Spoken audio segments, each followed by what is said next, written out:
ان کے کوئی 11-12 ہزار ووٹ ہیں، ان میں سے 100 ووٹ جو ہیں وہ استعمال ہوئے، 100 ووٹ لوگوں نے جا کر ووٹ ڈالا۔ بعض جگہوں پر تو لوگوں نے ووٹ کا استعمال ہی نہیں کیا، کرونا کی وجہ سے بھی نہیں، کرونا نہیں تھا، سیاسی اختلافات بھی ہوتے ہیں، لوگ کہتے ہیں کہ نہیں ووٹ دے رہے ہیں، یعنی جس طرح ایم کیو ایم کے ووٹ 2 حصوں میں بانٹ گئے نا، ایم کیو ایم کو اور پی ایس پی کو ووٹ ملے، تو نتائج کوئی حیران کن نہیں ہے۔ اگر اعداد و شمار کی آگے پیچھے ہونے سے کوئی نتیجہ بدلا ہے تو اس کو ظاہر ہے الیکشن کمیشن 2018 کے ساتھ کمپیئر کر رہے ہیں نا لوگ، 2018 کے جب الیکشن ہوئے تھے تب تو ایسا نہیں ہوتا ہے، اس وقت پورے کا پورا دوسرا آپ کا پوائنٹ کیا ہوتا ہے؟ پوائنٹ یہ ہوتا ہے کہ کس وقت کون سی فضا بنی ہوئی ہے، کون سی ہوا چل رہی ہے، تو اس وقت جو ہے پی ٹی آئی کی ایک ہوا بنی ہوئی تھی، اور کیا پی ٹی آئی آج کراچی میں دوبارہ یہ 14 سیٹیں لینے کی پوزیشن میں ہے؟ اگر آج ہو جائیں قومی اسمبلی کی 14 اور صوبائی اسمبلی کی 22 سیٹیں، پی ٹی آئی آج اس پوزیشن میں، وہ خیبر پختونخوا میں اس پوزیشن میں نہیں ہے، تو یہاں کیا ہوگی؟ یہاں پر 2.5 سال فیصل واوڈہ صاحب اس سیٹ پر رہے، کوئی کام نہیں کیا، اس علاقے کی حالت دیکھنے والی ہے، وہاں پہ پانی کا مسئلہ، سیوریج کا مسئلہ اور اتنے مسائل، تو کیا یہ وجہ بنی ریجیکٹ کرنے کی؟ جیتی ہے یا ہاری ہے؟ پیپلز پارٹی فائنل کاؤنٹنگ میں ہارتی ہے یا جیتتی ہے؟ یہ فائنل اس کے لیے ہوگا کہ آگے وہ اس حلقے میں کتنا کام کرتی ہے یا لوگوں کو کتنا ڈیلیور کرتی ہے، اصل بات یہ ہے۔ امید کی جا سکتی ہے پیپلز پارٹی سے؟ امید کی جا سکتی ہے کیونکہ سب سے بڑا مسئلہ وہاں پہ پانی کا ہے۔ میں یہ کہتا ہوں کہ پانی موجود ہے، پانی کے وہاں پر ہائیڈرنٹس بنا دیے گئے ہیں، لوگوں کو گھروں میں پانی پہنچانے کی بجائے ان کو مجبور کیا جاتا ہے کہ وہ ٹینکر سے پانی خریدیں، اور ٹینکر اتنے مہنگے ہیں کہ لوگ نہیں خریدتے۔ گدا گاڑی پر جو ایک ٹینکی رکھی چھوٹی تھی وہ 600 روپے کی جا کر بکتی ہے، تو لوگ کیسے کہاں سے پانی حاصل کریں گے؟ کس طرح ان کو پانی ملے گا؟ یہ تو ان کا کام ہے کہ جناب لوگوں کے گھروں میں پانی پہنچائیں۔ یہ پانی جو راستے میں ڈسٹریبیوٹ ہوتا ہے، ہائیڈرنٹ سے اٹھا لیا جاتا ہے، ٹینکر مافیا کا جو ہے پیٹ بھرا جاتا ہے، تو اس سے وہ نکلے نا۔ لیکن حکومت کے لیے یہ آئی اوپنر نہیں ہے کہ حکومت کو عوام نے ریجیکٹ کر دیا، اب حکومت کو سیریس ہو کر کچھ سوچنے کی ضرورت ہے کہ ان کو کچھ تو کرنا ہے نا عوام، ورنہ نہیں، وہ تو حیران اس بات پر ہوں گے کہ وہ جیت کیسے گئے تھے، تو پہلے ہارنے کا اس میں حیرانی کی بات نہیں ہے۔ ان کے وہ تھی جو 2018 کے الیکشن میں وہ جیت کیسے گئے تھے، اصل سوال تو پورے لوگوں کا یہی تھا۔ اچھا، لیکن اب جو نون لیگ اور پیپلز پارٹی آمنے سامنے آ گئے ہیں، یہ اچھی بات ہوئی ہے، یہ بات ہوئی ہے، پہلی دفعہ ایسا ہوا ہے کہ پی ٹی آئی اور پی ایم ایل این جو ہیں وہ ایک پیج پر آ گئی ہیں۔ یہ دو جماعتیں پاکستان ایم کیو ایم اور پی ایس پی بھی مل گئی ہیں ساتھ، ہاں وہ بھی ایم کیو ایم اور پی ایس پی ایک ساتھ ہو گئے، پی ٹی آئی اور پی ایم ایل این ہو گئے، ادھر پیپلز پارٹی اکیلی تھی، وہ پہلے بھی اکیلی تھی، ان کو تو پی ڈی ایم سے بھی انہوں نے نکال دیا تھا، نوٹس ووٹس بھیجے تھے، جو کچھ بھی ہوا، لیکن پیپلز پارٹی کو کبھی بھی پی ایم ایل نہیں مانے گی، اور پیپلز پارٹی کبھی پی ایم ایل ان کو، اب میرا خیال ہے کہ اتحاد ہوا تھا تب تو بڑی باتیں کی، مریم نواز شریف صاحبہ نے کہا تھا بلاول میرے بھائی ہیں اور اب ہم آپس میں جو ہے وہ اختلافات نہیں کریں گے، یہ نہیں کریں گے، وہ کہاں گیا وہ جو اتحاد تھا ایک؟ تو ہم جا کر کس سے پوچھیں گے؟ ہم کس سے یہ سوال کریں گے کہ آپ تو بھائی بہن بن گئے تھے، اب کیوں بیٹھ کر اس طرح سے چیزوں کو خراب کر رہے ہیں؟ وہ تو روزانہ، یہ الیکشن تو آج ہوا ہے نا، الیکشن سے پہلے ان کے جو جملے ہو چکے ہیں ایک دوسرے کے ساتھ، ان جملوں کو بھی تو لوگ دیکھیں۔ بہت کچھ ہو چکا نا۔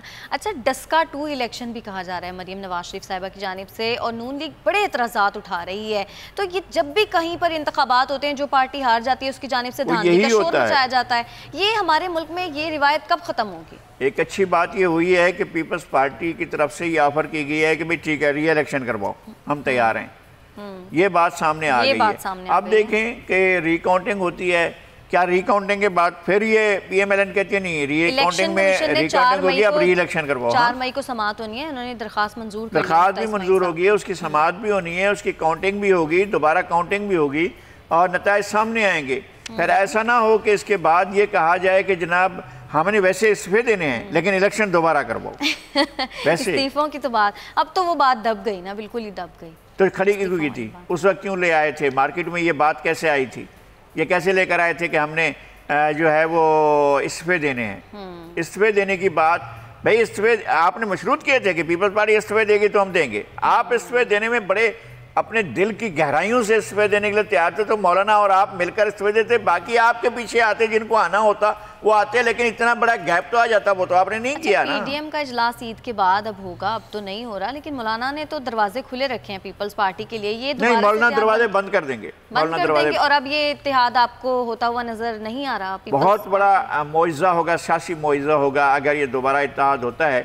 مولانا چونکہ پی ایم ایل این کے ساتھ ہیں پچھلے 7-8 سال سے، ایک دفعہ اسلام آباد میں نے کہا کہ جائیں آپ میاں نواز شریف صاحب سے کہیں کہ صدارتی امیدوار ہمارا لے لیں، ہم اعزاز احسن کو لا رہے ہیں تو آپ ان کی حمایت کریں۔ تو مولانا جب وہاں پہنچے انہوں نے کہا چھوڑیں مولانا، آپ الیکشن لڑیں، ہم آپ کو سپورٹ کرتے ہیں۔ تو مولانا خود دولہا بن کر سہرا باندھ کر آگے کہ جی میں خود ذاتی الیکشن امیدوار ہو کر آگیا۔ حکومت کی بات تو سچ ثابت ہوگی نا، وہ پہلے ہی کہتی تھی غیر فطری اتحاد ہے، چلے گا نہیں؟ میں اس کو غیر فطری تو نہیں کہوں گا، اتحاد فطری تھا، لوگوں کے اپنے رویے ٹھیک نہیں تھے۔ ٹھیک ہے۔ اچھا، وزیر اعظم عمران خان صاحب کی جانب سے اس بات کا اعتراف کیا گیا ہے کہ کئی بڑے غلط فیصلے ہوئے ہیں۔ وہ کہتے ہیں پارٹی میں بہت سارے لوگوں کو ٹکٹ جو میں نے دیے اب سوچتا ہوں کہ نہیں دیے جانے چاہیے تھے، بہت ساری جو وزارتیں دی ان کے بارے میں بھی میں سوچتا ہوں کہ فلاں بندے کو وزارت دے دیتا۔ یہاں تو ویسے ہی ہر دوسرے دن کابینہ میں رد و بدل ہوتی رہتی ہے، تو وزیر اعظم غلطیوں کی اصلاح اب کر لیں، اب کون سا وقت گیا ہے؟ اگر آپ کو اپنی کسی بھی غلطی کا احساس ہوا ہے تو اس کی تصحیح کر لیں۔ اب اگر ان کو ممبرشپ جو ہے قومی اسمبلی کی اس سے نہیں ہٹا سکتے، آپ نے ٹکٹ دیا تھا، وہ ممبر ہیں، ان کی وجہ سے اب وزیر اعظم ہیں، تو کم کم وزارتوں کے بارے میں تو سوچ لیں نا۔ ساری دنیا کہہ رہی ہے، آپ نے پردیسیوں کو لا کر بٹھا دیا، سارے پردیسی جو ہے وہ حکمران بنے ہوئے ہیں، اور آپ کا جو ہے سب سے بڑا ووٹ بینک ہی وہی ہے جو آپ نے رکھا ہوا ہے کہ جی ہم اوورسیز پاکستانیز کو ہم جو ہے یہ کریں گے۔ اوورسیز پاکستانیوں نے ملکہ برطانیہ سے اپنی وفاداری کا حلف اٹھایا ہوئے، انہوں نے امریکہ کے آئین سے وفاداری کا حلف اٹھایا، انہوں نے جرمنی، فرانس، اٹلی کے آئین کے ساتھ اور ان کی مملکت کے ساتھ وفاداری کا حلف اٹھایا۔ سلام ہو انہیں کیا ہے، وہ پاکستان کے لیے بھی کرتے ہیں، مگر ایک اور مملکت میں وہ ووٹ دینے کا حق رکھتے ہیں۔ میرے بچے اس میں یو کے میں ووٹ دیتے ہیں، لیکن اس کا مطلب یہ نہیں ہے کہ وہ جو ہے پاکستان کی سیاست میں آ کر مرکزی رول ادا کریں۔ تو اس طرح کی بات نہیں ہو سکتی ہے۔ آپ اچھا پھر یہ کہ ٹھیک ہے، اچھے بہترین لوگ جو ہیں آپ لائیں اور بٹھائیں۔ آپ نے جو اب تک لوگ لا کر بٹھائیں وہ تو سارے کے سارے ملک کے لیے ایک مسئلہ بنے ہوئے ہیں نا، اور اپنی پارٹی کے لیے مسئلہ بنے ہوتا رہتا ہے نا، کابینہ میں رد و بدل تو ہوتا رہتا ہے، کبھی کسی وزیر کو وہ بنا دیا جاتا ہے، پھر سے وزارت لے کے دوسرے یہ تو کوئی حل نہیں ہے نا۔ اگر ایک وزیر پر ملبہ آ گیا ہے کہ ان نے یہ غلطیاں کی، یہ کرپشن ہوئی، یہ کرپشن ہوئی ہے، اچھا ٹھیک ہے، اس کو اٹھا کر ایک اور اچھی وزارت دے دیتے ہیں، یہ اس کا حل ہے۔ اگر یہ حل ہے تو سبحان اللہ۔ اچھا، عجب قرضوں کی غضب کہانی ایک سامنے آئی ہے۔ حکومت نے $4 ارب واپس کر کے $7 ارب مزید لے لیے ہیں۔ یہ جولائی سے مارچ 2021 تک کی رپورٹ ہے۔ حکومت نے $7 ارب 41 کروڑ 30 لاکھ ڈالر کا بیرونی قرضہ حاصل کیا اور $4 ارب 86 کروڑ 50 لاکھ ڈالر چکائے۔ تو یہ اس طرح تو قرض کبھی بھی نہیں ختم ہوگا ملک کا۔ اب آپ حساب لگا لیں اس کا، اور یہ کہتے ہیں کہ ہم نے جناب اتنے ہزار ارب کا قرض واپس کیا ہے۔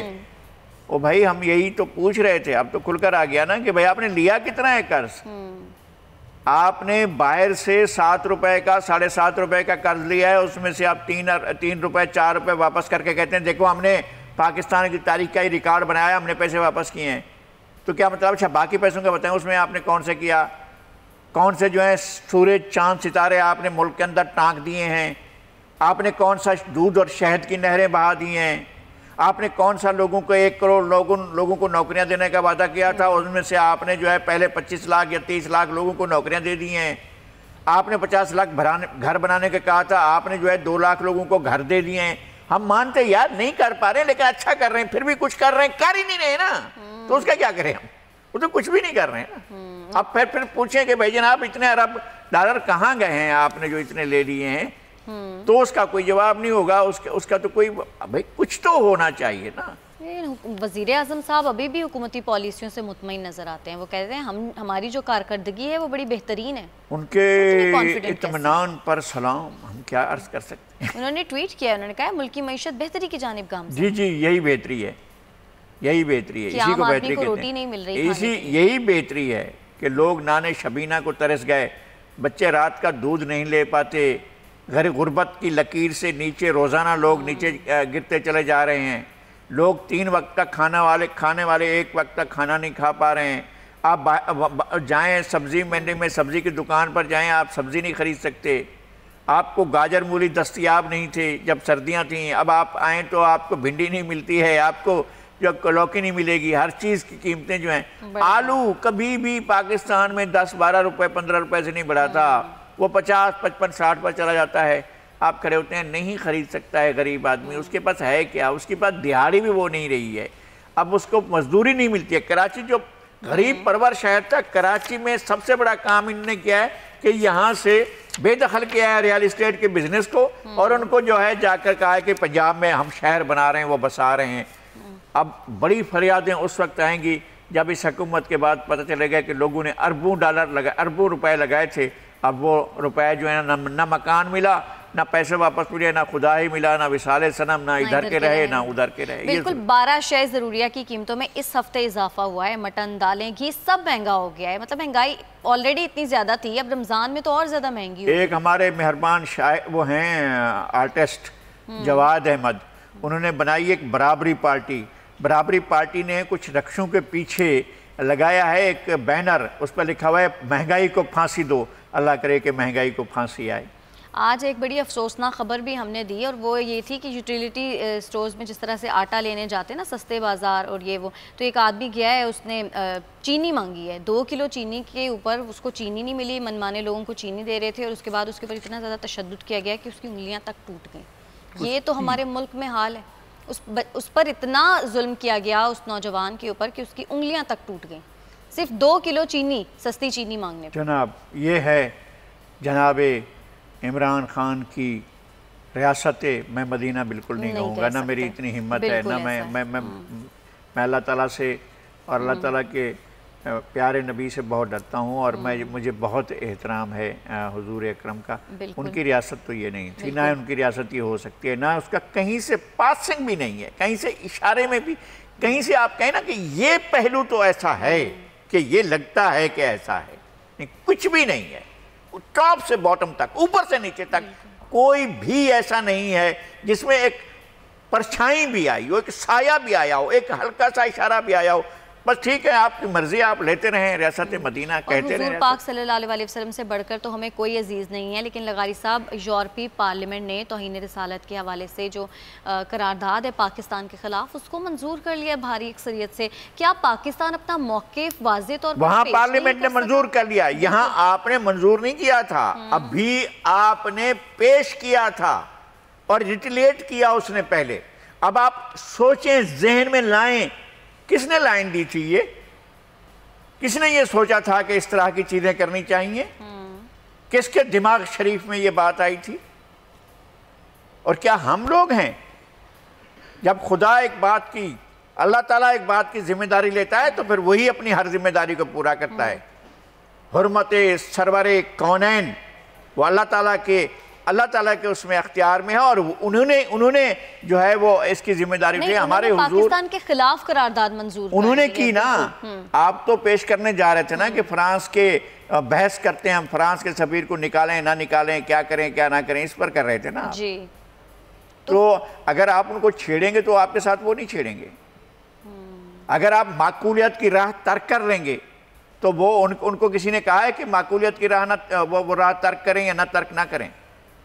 بھئی آپ ایسے کیسی چیزیں کر سکتے ہیں؟ آپ دنیا کے اندر رہتے ہیں, سرور کونین سرکار انبیاء حضرت محمد مصطفیٰ صلی اللہ علیہ وسلم تو اس خاتون کے گھر مزاج پرسی کے لیے جایا کرتے تھے, جو خاتون ان کے اوپر جو ہے سارے دن کا وہ کچرا جمع کر کے پھینکا کرتی تھی. ایسا ہی. لیکن انہوں نے اقلیتوں کے خلاف امتیازی سلوک کا بہانہ بنایا ہے اور پاکستان کے خلاف قرارداد کو منظور کر لیا. پاکستان کا فیلئر نہیں ہے. پاکستان کس طرح میں یہ کہہ رہا ہوں کہ پاکستان کی حکمران اشرافیہ نے اپنے لیے مسائل کے انبار لگا دیے ہیں. آج سے نہیں, تب سے جب جنرل ضیاء الحق تھا. جنرل ضیاء الحق نے اس ملک کی بنیادوں کو کھوکھلا کر دیا تھا, اور وہ سارے کے سارے حکمران اس کے پیچھے جو ہیں وہی لائن لے کر چل رہے ہیں, وہ آگے نہیں بڑھ پا رہے ہیں, اور ہمیشہ ایک ایسے مائنڈ سیٹ میں رہتے ہیں کہ جیسے انہوں نے ساری دنیا سے لڑائی کرنی ہے, ساری دنیا سے جھگڑا کرنا ہے.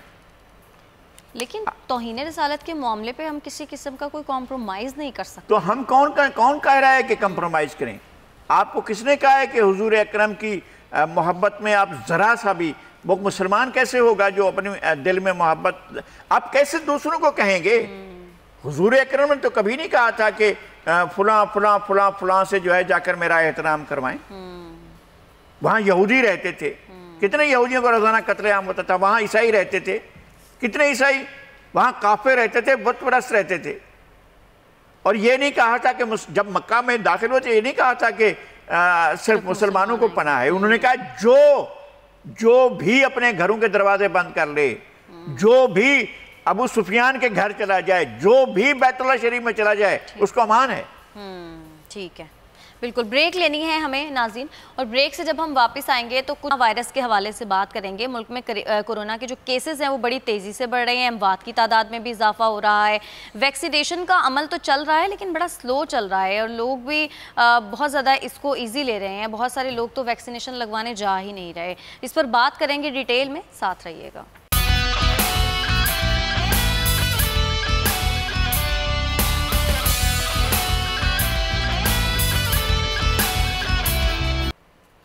ویلکم بیک ناظرین. ملک میں کورونا وائرس کی جو تیسری لہر ہے اس کی شدت کم نہیں ہو سکی ہے, اور کووڈ کے باعث مزید 146 افراد جان سے چلے گئے ہیں. 4696 افراد میں وائرس کی تصدیق ہو گئی ہے. ویکسینیشن لگانے کا عمل بھی جاری ہے. 50 سے زائد عمر کے جو افراد ہیں ان کو تو ویکسینیشن لگائی جا رہی ہے, اور 40 سے زائد عمر کے جو افراد ہیں ان کی بھی رجسٹریشن کا عمل شروع ہونے والا ہے. اس وقت کراچی میں ہماری نمائندہ مریم حسن موجود ہیں ہمارے ساتھ, اور وہ خالدینہ ہال میں موجود ہیں. ان کے ساتھ ڈاکٹر فرحت عباس شاہ بھی موجود ہیں. ان سے مزید جانیں گے مریم حسن سے کہ کس طرح سے یہاں پر ویکسینیشن کا عمل جاری ہے اور لوگ کتنی تعداد میں یہاں پر آ رہے ہیں ویکسینیشن لگوانے. مریم, بتائیے گا ساری صورتحال. سروسز ہاسپٹل کراچی کے زیر انتظام خالق دینہ ہال میں اس وقت ہم موجود ہیں, جہاں پر state of the art vaccination centre بنایا گیا ہے.